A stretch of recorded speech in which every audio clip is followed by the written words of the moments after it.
Life gets hard sometimes, so grab your weighted blanket and let's talk about it. Welcome to Weighted Blanket Happy Hour. I'm Julia. And I'm Jackie. We're gonna talk about therapy. It's great. Hell yeah. Hold on. And Craig too. Before we And jump Craig. in, my microphone is on a different setting today. Can you hear me okay? Yeah, I hear you great. Okay, cool. I realized because all those fun audio tests we did, I was talking into the mic like a professional would talk into a microphone, you know, like in Right. low ASMR tones and like this is what I was doing. I don't talk like that. I'm No. a loud ass theater person and I blast. Yes. So I literally That's literally why. Yeah, that's literally why I brought you on here.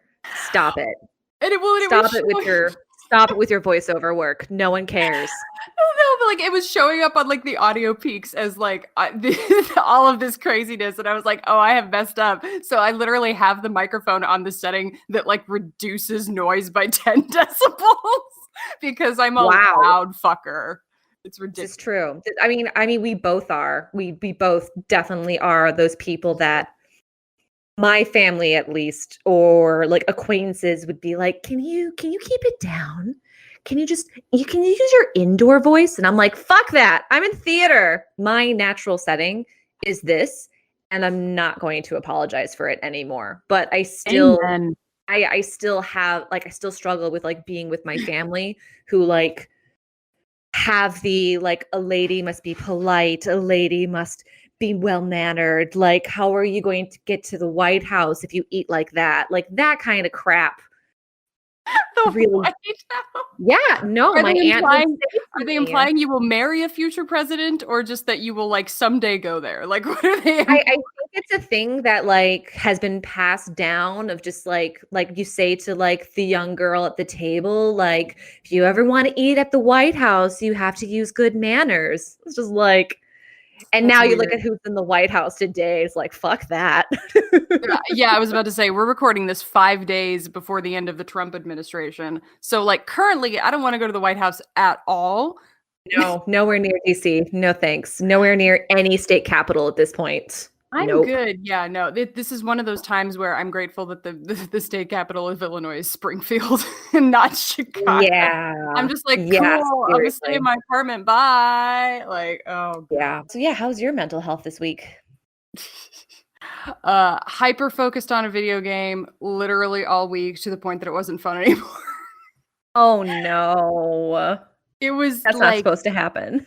I know it's the whole too much of a good thing sentiment really rings true because you just like I was so excited to play this game because this was like my favorite game from high school. It's like from 2011. It was originally for PS2 and I got like the updated version in my new laptop and I was like, "Oh my gosh, it's Persona 4. I'm going to play it. This is going to be so great." And I was just like so into it. And then after like 3 evenings straight of playing this game, I was finally just like, I was like, I need to not play this for a day. I at one point like was giving myself low-key eye strain and I'm like, Jackie, you need to put this away. Anyway, how was your week? It was a lot between PMS and recovering from the insurrection and getting kind of in my first disagreement with my boyfriend because we were texting and I texted him something thinking that he'd reply back being supportive, and that's not what I got. And I then replied to that being snarky and passive aggressive, which is not a trait that I am proud of that I have, but I'm working on it in therapy. And we tried to resolve it over text and it just didn't feel good. And so I kind of had that hanging over my head for the next 2 days because we weren't going to see each other till Friday. And we both like acknowledged on Friday afternoon before he picked me up that like we both were like feeling grumpy and unresolved because of our disagreement we had over text. And I really would recommend anybody to not have a disagreement over text. It doesn't go well. It really, no one can do it. And they're never fun either, because you always like spend an hour formulating. I used to do this on Facebook comments. You spend like an hour formulating the response, and then about like pointing out exactly the flaw in like the other person's argument, like every little right. detail, and then you send it, Yep. and then you're just like sitting there anxious for like 3 hours until the other person responds with another like 6 paragraphs that you don't even want to read it. Like, ugh. Yeah. So we have a rule now. Like if it's a text that's more than 2 paragraphs, just call. Just call. But it was a really good conversation because it was an important conversation for us to have because, we've been dating since September. We're kind of towards the end of the honeymoon phase, which probably sped up because it's a pandemic and there's not much to do together as a new couple. I mean, we found enough, so don't worry. But so we're kind of at a point where it's like I know this person, I'm comfortable with this person, I'm going to stop being polite to this person, and that's really where you can get to being snarky and making passive aggressive comments like I did. And he and I use the love languages theory a lot in our conversations about like some people prefer physical touch, some people prefer words of affirmation, some people prefer quality time. And so we both signed up for this app called Love Nudge, where you take a quiz, so you find out what your love languages are, and then you can connect with your partner, so then you can compare and you can make goals for each other. And it's got like a check-in kind of a status bar you can use. So like if someone isn't feeling as loved, you can let that person know like, hey, I didn't get enough hugs today. Hey, I didn't get enough acts of service. So it'll be interesting to see if it's actually useful or not, like using an app to basically be like a therapist to your relationship. A relationship therapist. Yeah. There's an app for that now. See. But again, I think that it is a good conversation to have with your partner about like, are your needs met, or what can I be doing more of, or what do I need less of if it's causing a strain on your life? So like, I actually thought that getting gifts was a big love language for me, and it's actually not. That's a lot to ask of a person during a pandemic that's trying to save money. Like, show me that you love me by giving me gifts. Gift giving love language is, just as valid as all the other ones. But yeah, I personally am so bad at gift giving. Same, but I love getting gifts. This is how bad I am at gift giving. One of my like best friends, like known this person for, how many years now? Like 14. She's literally my longest friend. I've known her since high school. And I every year consistently like fail to get her a Christmas present. But she loves giving gifts. She's told me, she's like, I really don't care if I receive a gift back. I just really love giving gifts. And I'm the opposite. I'm really terrible at giving gifts. So then this year I am medicated now. And I was like, I'm going to be better about giving this girl a Christmas and birthday gift. Like, I'm just so bad at it all the time. I need to get her something. So literally she was in my like last minute Christmas shopping category because I had already, Christmas shop for everybody that I needed to send things to through the mail, etc. So I was like, cool, like I just have these few people. I'm going to go like buy them gifts on Christmas Eve because I figured I wasn't going to see any of the people in that category till after Christmas. And on Christmas Eve, like morning, 11 a.m., she literally shows up and rings my doorbell. And she's like, here's your Christmas present. And I literally said, God damn it. Stop being so good. Stop being so good. You make me look bad. Oh my God. I was like, no, this was the year that I was going to be good. This was the year that I was going to I was going to be there and we were going to exchange gifts and I was going to be a good friend, but no. So like, I ended up giving her gift like weeks later. Amazing. Oh my gosh. I turned the mute button on. User error. As your friend, you are adorable. Anyway. Please keep that in. I absolutely am going to. Anyway, what was our topic for today?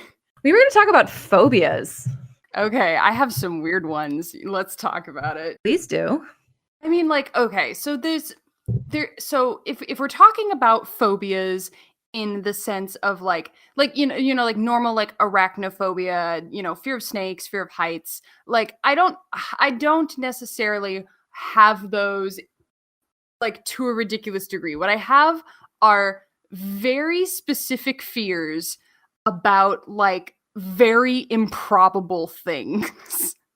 My phobias, like my anxiety, is very existential. So like a huge thing that I'm terrified of, bombs. I don't like will I ever be near a bomb? I don't know. It's fairly unlikely, but I'm terrified of bombs. I'm not entirely sure why. I just like but it is so it's like so severe that when I was a kid, this is oh my gosh, this is a little embarrassing. When I was a kid, I was like 12 and I had a dream that there was like a bomb under my bed.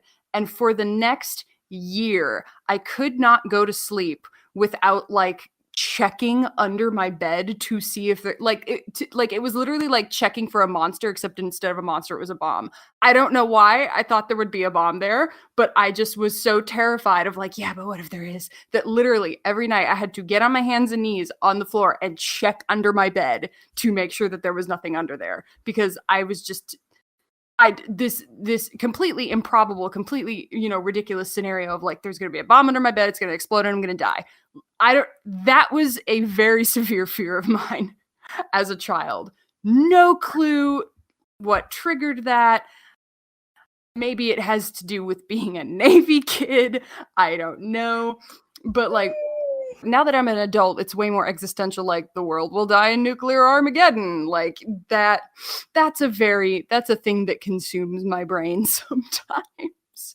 Because like the very improbable but very existential and very catastrophic kind of scenarios are what my brain likes to dwell on. Oh my gosh. And how long have you been like this? You're just there with your coffee like, yes, tell me more. I don't know. I think it honestly started with that dream when I was 12. I had like no exposure to any of that before. Maybe 9/11. Maybe 9/11 got me afraid of explosions. That happened in our formative years. Maybe that had to do with it. But I have no clue. But like to this day, I'm like, oh my God, when the fucking standoff happened in like 2017 with North Korea, like I literally called my dad. It was like, do I have to leave? Like, do I have to go somewhere? And he was like, no, you're being ridiculous. I'm like, I don't fucking think I am though. And I had a huge anxiety attack about that. And admittedly, 2017 was an extremely bad mental health year for me because of reasons that we don't have to go into right now. But I just like another episode. another episode. But I had like such a severe anxiety attack about, and it happened like the day that I came back from like spending 6 weeks in Spain. So like I literally like I get off this international flight. I'm so tired I can barely think. And then there's and then there's fucking like, empty but loud, threats of nuclear Armageddon. And I literally was like, I can't be here. I have to get my cat and go. And like everyone was like, Jack, you need to breathe like a little bit. And I just couldn't. It was very odd. And I eventually, of course, calmed down, but like it took literal days. So I have a severe fear of explosions, I guess. Yeah. So finding out about the pipe. I mean, well, I was going to say probably finding out about the pipe bombs at the DNC and RNC was not a fun thing to learn about. Half the reason that I don't like crowds, I'm terrified of terrorism attacks, and which usually include explosive devices. I like, like the bomb at the Ariana Grande concert happened a few years ago. And literally ever since, I'm like, I don't want to go to a huge concert venue like that. I literally, at one point, we went to go see, you didn't watch Sense8, did you? Sense8 was this Netflix show. It was this like sci-fi LGBTQ focused show. It was really fun. It was really quirky, and it got canceled after 2 seasons. So they filmed like this big epic like 3-hour long like series finale, and we went to go watch it in a movie theater, and I got terrified in this movie theater that some homophobe was going to blow up the movie theater. I don't know why that got in my brain, but it did. And I don't like huge crowds, partially just because they're a little uncomfortable to be in, but also because if there's any large gathering, my brain immediately goes to we are a target for a terror attack, which is just sort of like, you know, the passive trauma of living in America. Yeah, seriously. Unfortunate, our great misfortune. Yeah. Having to live through 9/11, and yeah, like you said, like experiencing something like that in such formative years. It just makes no sense, you know, when you're a kid and you're witnessing that. Like, I don't understand, like bombings happen in other countries, they don't happen here. And it's like, nope, it can happen here. Welcome. And then experiencing the domestic terrorists. I mean, like we talked about this last week, but it's very triggering. Yeah. Well, and it's I think it also especially has to do with all of the fucking like mass shootings over the past handful of years. Wait, hold on. I moved my mic while I said that. I'm moving it and then I'm talking like a good recorder. Yeah. I think it also has to do with all of the mass shootings in the last handful of years, because I just don't want to be anywhere anymore where I am, you know, I'm doing something normal, but I am at potential risk. You know, like it just sucks. And I remember when I was in Barcelona, I was staying in I don't remember the name of the area, but it's like this famous market street. I was staying near that area, and then I left, and like 10 days later, someone with a truck bomb like drove through that area, and like I know, right? I was at the Pentagon 1 month before it got hit by a plane. Like I've had like in 2001, in case that wasn't clear. Like, but anyway, not the point. Tell me about bees. What's up with bees? And also escalators, because I get claustrophobia. Like claustrophobia to me is like, that's a very human fear that makes complete and utter sense to me. It's uncomfortable. I fucking hate elevators. I hate that shit. But tell me about escalators and bees. I need to know. Yeah, I think escalators, it's more the anticipation. Claustrophobia, escalators, and bees, it's more about the anticipation. Like, I have anxiety that I have anxiety. And, you know, like we were talking about, like the definition of a phobia is an irrational fear. And a lot of times it's based on previous experience. So like with bees, I was stung as a child when I was 2 or 3 years old in a park. And I swear I was minding my own business. And the next thing I know is I look at my hand and a bee is stinging me. And, you know, from that day on, whenever we would be outside at restaurants or in our backyard and I saw a bee, I was like, nope, I'm going inside. And, you know, my parents would be like, oh, like, just don't bother. If you don't bother it, it won't bother you. And I'm just like, that's not true. Incorrect. I got stung again when I was in 7th grade, waiting to go inside my school, and a bee landed on like next to my eye and was like halfway through stinging me when I smacked it. So like, oh no. As a victim of bee stings, don't tell me that they don't sting you if you leave them alone. It is a lie. I'm glad you're not allergic. Oh my gosh. Me too. Oh, seriously, could you imagine? But also, like, you know, so as a way that I cope, I just say, like, I'm not comfortable being out here. Get it? I'll be here all week, people. You'll be here all week. Like we were at Tweet a couple of months ago when it was still nice weather, and remember Tweet? I want restaurants back. Especially Tweet. I really hope Tweet stays. And like they had all of these like yellow jacket traps like around the perimeter of the patio, which is where you sit when you're on a patio, social distancing, you sit on the perimeter. And so all these bees were like swarming our drinks, our sugary alcoholic beverages, the maple syrup of my pumpkin pancakes. Cause yes, I am basic and like all around. And I just had to be like, I was on a date. Like this was still like early in dating JC. And I was like, he doesn't need to know you're this crazy. He doesn't need to know. Doesn't need to know this. You're going to be. I'm But it was just imagining yeah. like, so tell me a little more about like. And it's so funny because he and I were like just talking about that date the other day, and he's like, "Oh, I love that restaurant. They had so many vegan choices, such a great atmosphere." And I'm like, all I can remember is how anxious I was about the bees. All I can remember about.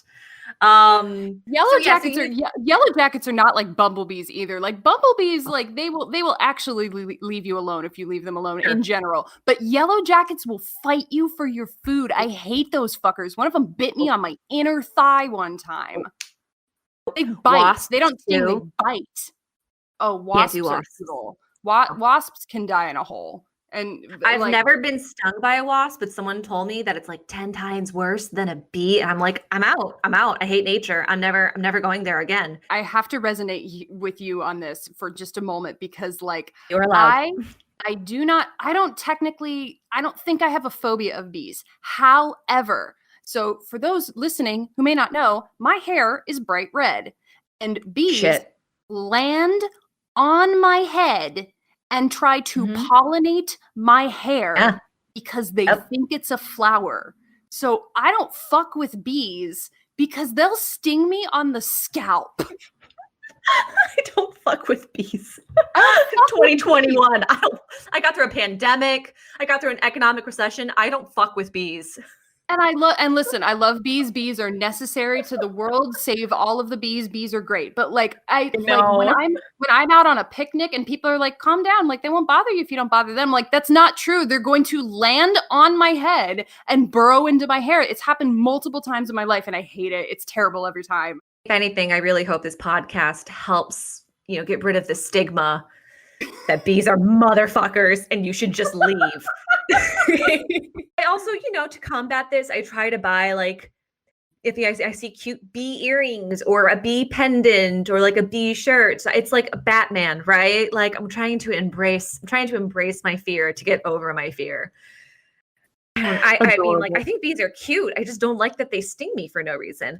So I'm going to move on to my next phobia is escalators. And it's a very specific.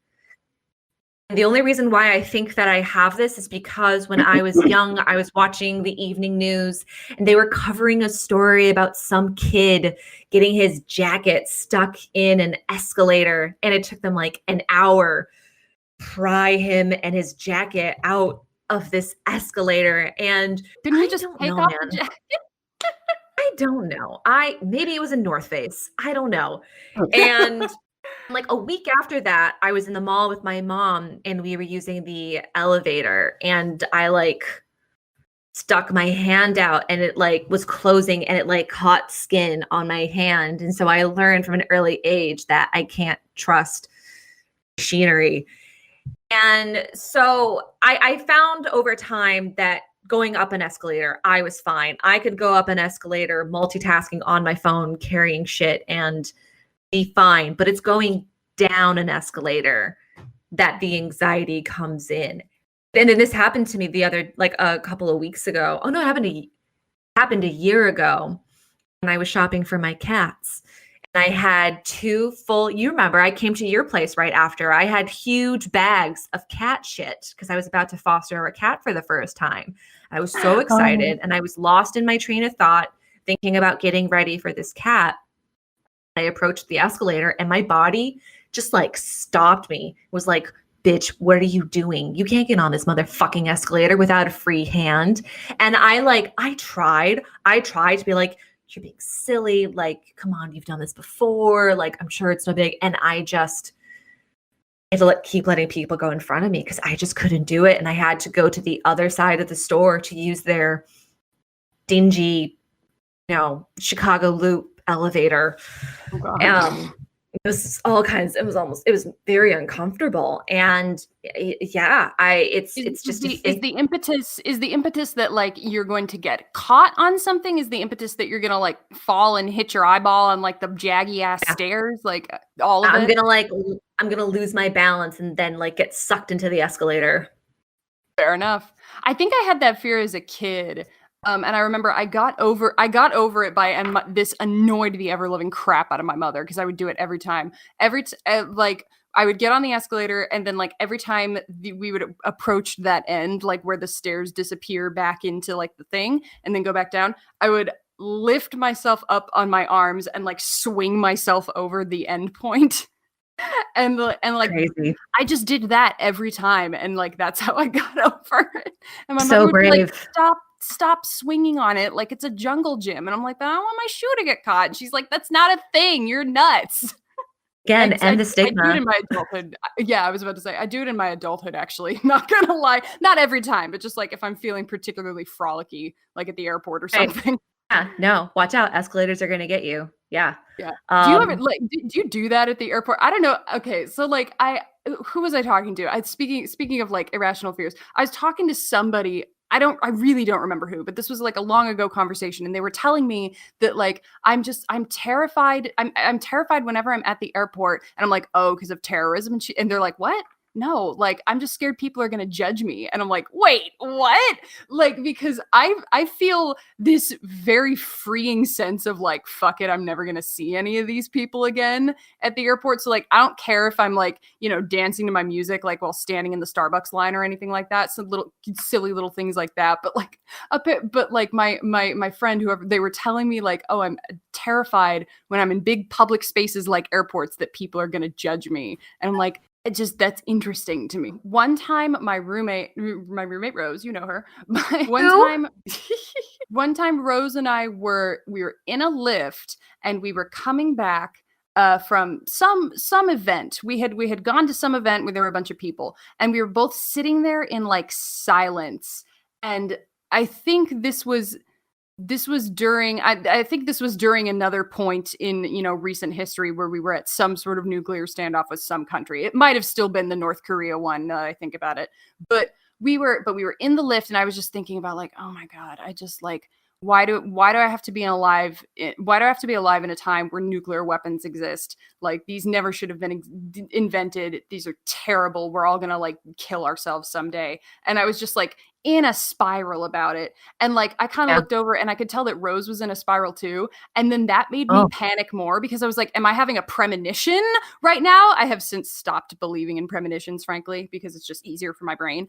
But like I was like, oh my god, wait, did she feel it too? Am I having a premonition? Are we gonna die? Do I need to worry? And like we got home, and she like puts her stuff down, and she just goes, do you ever just worry that like people secretly hate you? And I go, wait a minute, that's what you're worried about? And she was like, yeah, what were you worried about? I'm like, I was worried about dying. I mean, essentially the same thing. Yours is a bit more intense.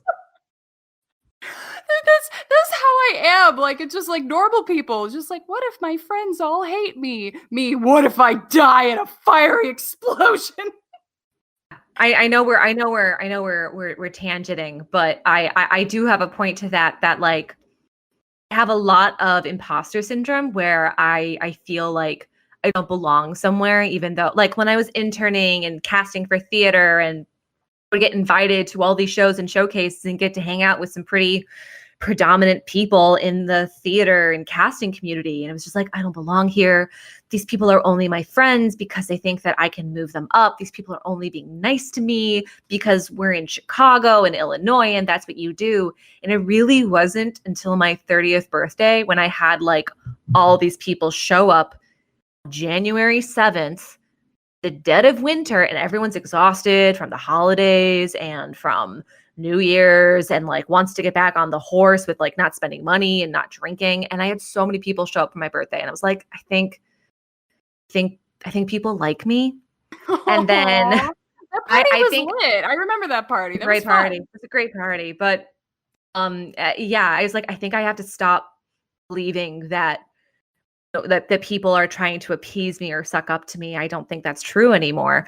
And then like this year with all of the people that reached out to me, not just on Facebook, but like texted me and called me for my birthday, and especially after my birthday happening right after the insurrection, and being like, "Hey, how are you actually?" And again, I was like these people that I haven't seen for so long. I mean, yeah, I think people like me. I think I'm kind of popular. I mean, even when I go back to visit New York City, I haven't lived in New York City for 5, almost 6 years, and I still have people that want to hang up and catch up. Hang out and catch up after all this year in time and being a very different person than when I moved in 2015. And again, I have to start questioning why I assume that people have other intentions when they hang out with me or when they agree to connect with me, because this idea that it's not true is clearly it's not based on anything except fear. I feel that very hardcore, and I think it has to do with the fact that like you literally always judge yourself more harshly than other people will judge you, like in general. It's because you know you are able to analyze all of your bad behaviors and all of the things you said wrong. It's like, I should have said that thing. But one of the best lessons that my mother ever bestowed upon me was, don't worry about what other people think about you, because they're too busy worrying about themselves. And like, it's true. Like you can be like, I said this thing wrong, or like, I tripped up on that word in this conversation. I'm a terrible conversationalist. People hate me. But it's just like literally everybody has that thought pattern in their brain. And if they don't, then they're neurotypical and fuck them. No, I'm just kidding. Must be nice. My last phobia to finish up the topic, claustrophobia. And I think because knowing that my mom has issues with claustrophobia, I interpreted that as like, well, I'm her daughter, so I must have that too. And it really is that experience of my anxiety is giving me anxiety. So like, yeah, when I'm in an elevator that's not opening right away or is faulty, or I'm trapped in like a very narrow, small, darkly lit stairwell, it's the the thing of anxiety of like, let's imagine the worst case scenario at the worst possible moment. Wouldn't it be terrible if you were trapped? Wouldn't it be terrible if no one could find you? Wouldn't it be terrible if you were just stuck and you had no control whatsoever? And it's like, why would you think that at a time like this?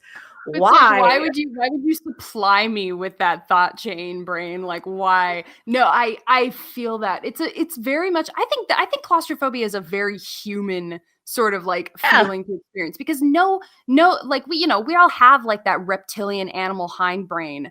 And like no one wants to be trapped. We all recognize like in our animal brain that being trapped is a bad thing. So it's like things like elevators, things like airplanes. It's like they are by definition like cases of hard metal that you can't get out of in an emergency. So like I feel like even if someone has like a really hard time with claustrophobia, I wouldn't begrudge them that, because it's weird. I frankly, like, if I never had to get on an elevator again, I probably just wouldn't. But like, it's the only reason I ever get on elevators is because I have to go up 50 floors, and there's literally no other way to get up there because I don't want to die on the stairs. Like, they're a necessary evil. Same thing with planes. Like, I was scared of flying for a long time. And I used to naysay that statistic about cars being more dangerous than flights, because I was just like, yeah, but if you like get in a car crash, you might survive. If you get in a plane crash, you're probably going to die. Apparently, that's not true. Apparently, like 90% of plane crashes, like everybody survives. So like, I'm way less scared of flying than I used to be. Wow. But it's all very claustrophobia based. Like, just being trapped is bad. Yeah, and I think like, like thanks to therapy, like being more mindful of my triggers and being mindful of my body. Like, why am I tensing up? Why do I have a shortness of breath? Why do I feel palpitations right now? And being like, oh, this is your claustrophobia, or oh, this is your bee thing. And, so it's kind of a like, hey, there could be a reason to be afraid of this. there also could not. So maybe we push through and see what happens. That's what's worked my recovery. Yeah. Have you ever been, this is like, okay, have you ever been on a plane or on an elevator? It's kind of drawing back to the claustrophobia thing. Have you ever been in one of those situations where you're on the vehicle that causes the claustrophobia and something goes wrong with it, like just slightly, and you're like, I'm gonna die. Like you instantly switch from like normal day to I'm going to die right in this moment. Holy shit. I have. Literally, like it was just so I'm fine with flying now, but to this day, the one kind of plane that I really don't like flying in and will avoid at all costs is those teeny tiny little like like 2-seaters. Yeah, the little puddle jumpers. Like, oh, I cannot stand those. I don't know what the model name is, but y'all know what I'm talking about.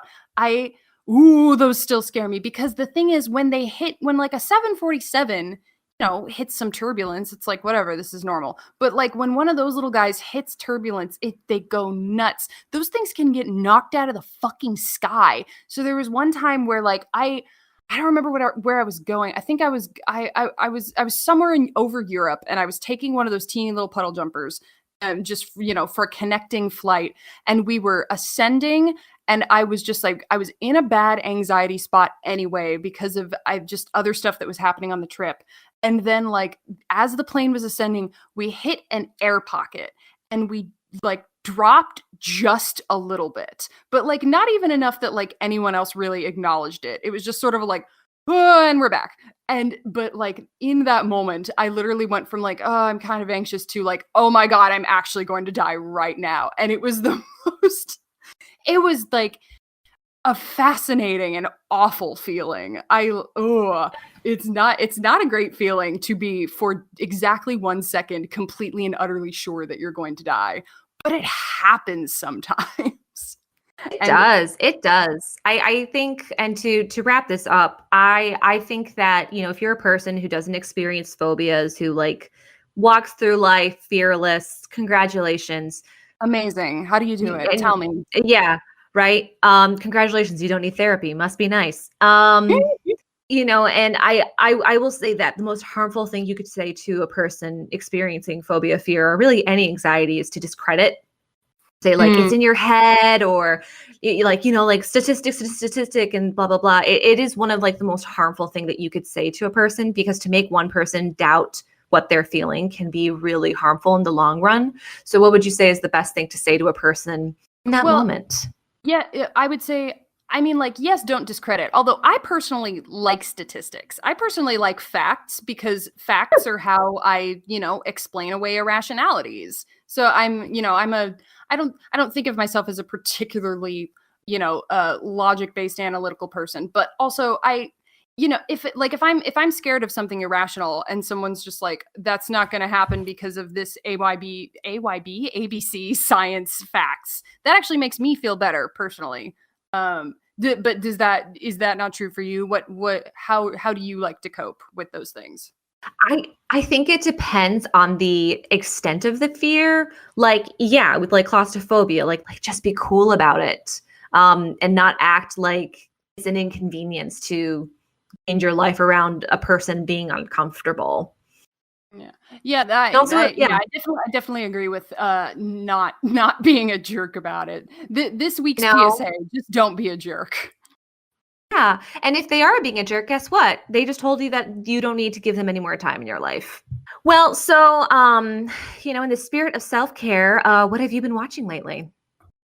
I'm bad at shows. You reading something?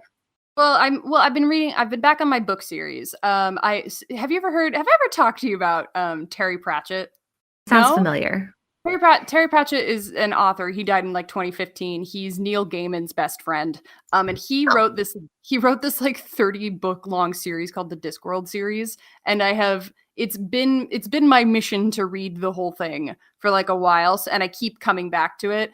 And I've hit a point where I discovered last year that I love audiobooks. So I was listening to the audiobooks for a while, but then the audiobooks ran out. And I'm like, you're going to have to read it like a human with your eyeballs. So I've been reading that lately, and also playing this video game. But no, I haven't been watching shows. I know I need to watch The Queen's Gambit. I know I do. I'm gonna watch You don't.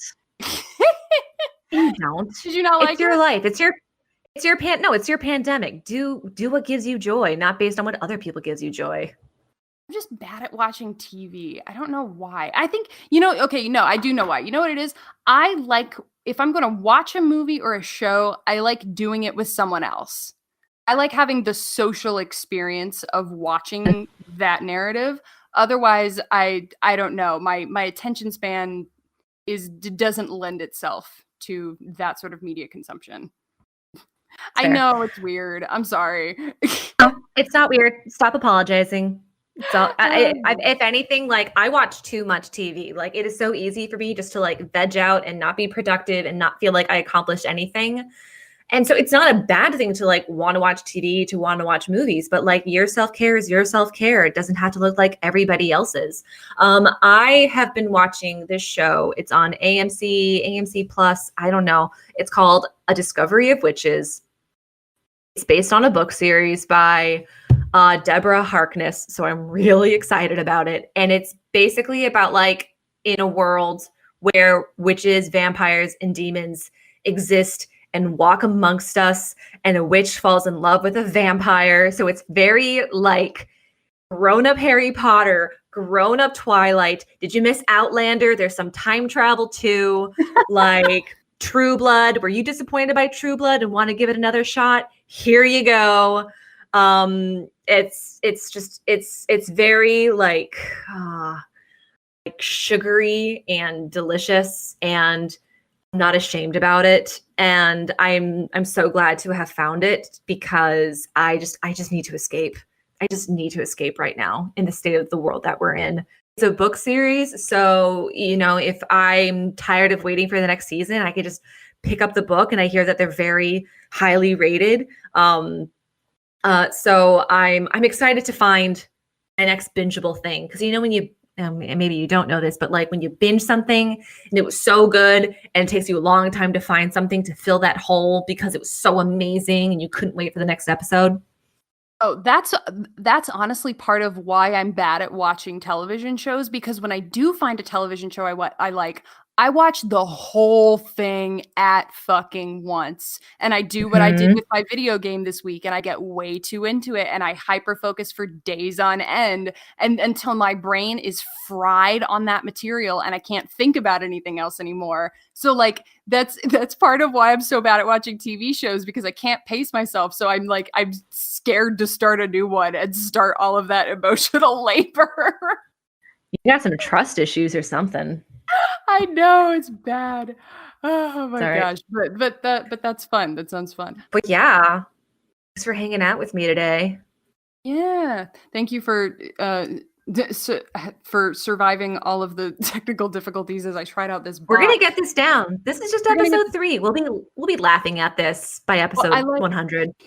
I hope so. Well, this now marks the 3rd episode recorded and the 3rd method of recording that we've tried.